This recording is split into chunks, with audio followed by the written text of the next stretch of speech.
Hi, my name is Phil. I like to talk about politics. In this video, I'd like to discuss an interesting piece in the Financial Times on the possibility for a Brexit compromise that would have worked very much like Boris Johnson's withdrawal agreement, namely that he will completely surrender and sell it as a victory back home. But first, if you'd like to be notified of daily news and politics, please subscribe to the channel and click the bell notification icon. So before we get started on what might be a sneaky plan, I suppose, based on briefings to the Financial Times and I suppose other journalists as well involved in the process, let's recap how Boris Johnson got his withdrawal agreement last October. Now, mainly what he needed to do was to remove the backstop.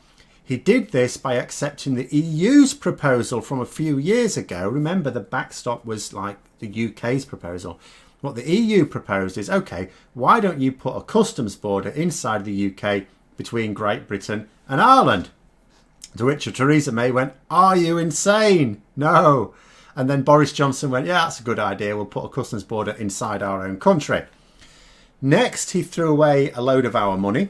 Now, upon leaving the EU, on the lines being put forward by Brexiteers at the time, we'd also be removing ourselves from the European Investment Bank, of course. Now, according to the original withdrawal agreement, we would have taken back our stake in the bank. It's obvious enough, really. If you were to close down a bank account and happen to have 7 billion quid in it, you would of course expect to take that back. But not with Boris Johnson, apparently. In his haste to get the deal over the line, he said to the EU, you know what, you can just keep it. Just like that. They weren't demanding it as such. They just worked Boris Johnson out. And one of them will have gone, do you know what, should we just ask? Should we just say, oh, do you know what, it'd ease things. It'd help you get your withdrawal agreement really quickly if you just leave the money in there, because otherwise it's going to take a long time and you won't be able to make your October the 31st deadline. So he agreed to it. Anything to make life simpler for him. And this highlights two aspects of Boris Johnson's approach to international diplomacy. One, he has no follow-through. He will fold like a pack of cards when put under any pressure. I mean, we've seen it very recently, of course, with all the coronavirus-related U-turns he's been making. The only thing he hasn't buckled under pressure-wise is sacking Dominic Cummings. And at the end of the day, he considers Cummings to be his oxygen. So it's the one thing he can't fold over. Anything else, though, that'll go. Secondly, he will give away Britain's assets just for the sake of appearing to win political victories. Now, as a Times columnist said last year, Boris Johnson's great political talent is to surrender and declare victory. So it should be inevitable that this is how all of our international agreements are going to work whilst Johnson is Prime Minister. We know that Britain is in a weak position by leaving the EU without any sort of deals in place. Lots of other countries know that too. We are capitulating to the United States. We will do so to the EU and, quite frankly, we will do so to anyone at all. So on to this latest potential scheme. Now, it has to be said, this isn't publicly stated government policy. This has arisen from off the record briefings, and I gather it's something that the government would like the EU to look favourably on, and then they can potentially pursue it. So essentially, as I was explaining yesterday, and I've done a few times recently, we have to get some sort of deal by the end of the year. You know, a hard Brexit is not legally deliverable, and the government last week acknowledged that. It's not that it's impossible to have a hard Brexit legally if you prepared for it, but we didn't prepare for it and now there's no time. I mean, the Conservatives had since 2016 at the end of the day, didn't do anything. Now that in itself puts the EU in an extremely strong position because they know we can't actually just leave without a deal. But we always knew that the UK would be weak and desperate in these negotiations. But this one just gives the EU an even stronger hand than would necessarily be the case. But we can't be seen to be getting a deal that the EU would agree to. It's all very messy politically, and subterfuge is going to have to be the order of the day. Now, you're not going to fool the EU. So that means that Boris Johnson has to fool people in the UK. So it seems that one idea to be discussed by Cabinet is to agree to EU standards, but then reserve the right to diverge those standards in return for accepting that the EU can just slap tariffs on us if we do so.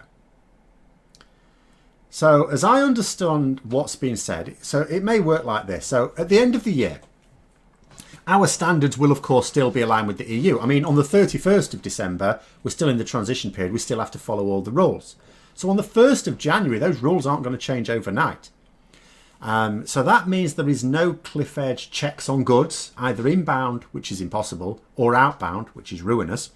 Boris Johnson gets to claim that all the hard Brexit doom and gloom really was Project Fear, because he'll say, here we are, we're out of the transition period, there is no transition period, and it's all marvellous, the lorries are still rolling, it's all fine.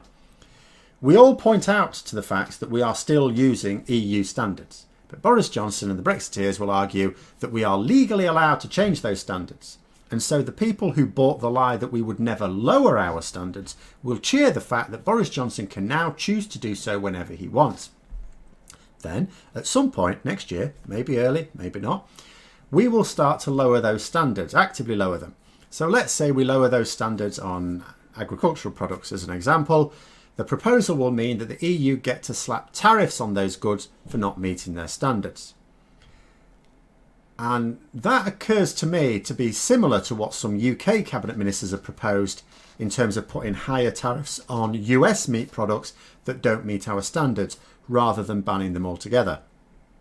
Now, there are a couple of problems with that as I see it. One is, would the EU accept this on a philosophical level? I'm not hearing reports of EU diplomats ruling it out entirely, so maybe, although I find it odd.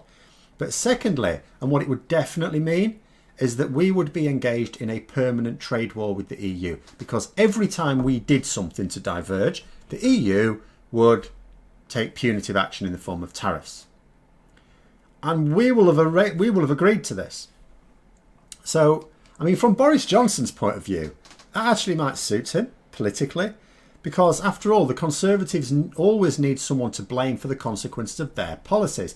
The Conservatives for all my life, as far as I can tell, but certainly for the last 2 decades, have consistently, when they've been in government, I can't really say 2 decades, certainly the last decade, consistently said they're going to do one thing in a manifesto and then do something completely different.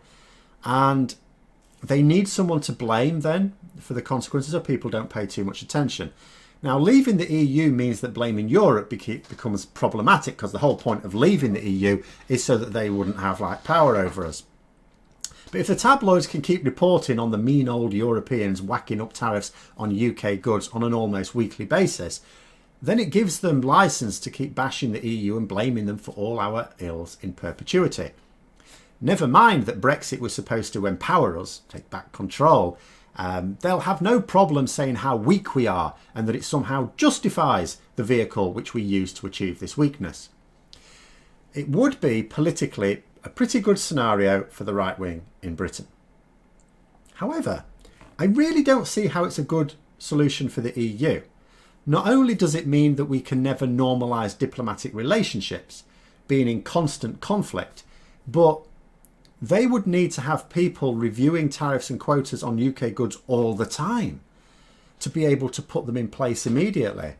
It would also make it politically difficult for a future moderate British government to sell a closer relationship with the EU as being a good thing when there'll be so much blame attached to the EU. I couldn't see how it would get off the ground. But the article in the Financial Times does say that senior officials in Brussels have suggested that something very much like this could be a possible compromise in the past. Now, obviously there must be some appeal to the EU that I'm really not seeing. And I really don't think that appeal is just the avoidance of a no-deal Brexit. Because if the EU stuck to their guns, let's just say they absolutely stick to their guns, and we exited the end of this year without a deal because Boris Johnson won't agree to a deal that means permanently aligning with EU standards. That would be undeniably devastating to Britain. Undeniably. There's no way of hiding it. There's no way that the government would be allowed to call off negotiations at this point. The pressure to start taking the deal seriously would become immense. The EU must know this, and that putting up with no deal chaos for a month or two, which is damaging for members of the EU as well, would pay off in the end. I mean, what this proposal does is help nobody except the disaster capitalists and Boris Johnson, the disaster politicians. In fact, the same article quotes a French minister saying, "The ones who most need an agreement are the British. They cannot take a second shock after the epidemic." But this isn't just a deal that I can't understand the EU agreeing to. This really hurts British businesses very, very badly.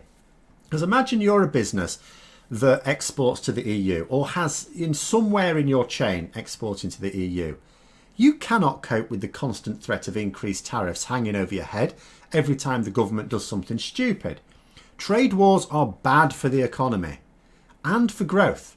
They create uncertainty which scares off investment, and this deal would represent a trade war without end for purely political gains. But one thing remains certain: no matter how many possible plans for a Brexit compromise emerge, the one reality that has to be faced up to is that Boris Johnson has to get something. He can't actually crash out with a hard Brexit at the end of the year, no matter how much he's convinced Brexit supporters that it's fine. He knows it's not. There will be something. Boris Johnson will seek to claim victory for getting the EU to compromise when, in fact, he will be the one who will have to capitulate on some issues, at least, just as he did with the withdrawal agreement. The apparent victory will distract everyone from the fact that he will have just accepted everything agreed to in the withdrawal agreement at the very least, something he's tried to say he would not do. And as with everything else, the real sticking point will be not so much whether he can convince the public of this. Of course he can, that'll be easy.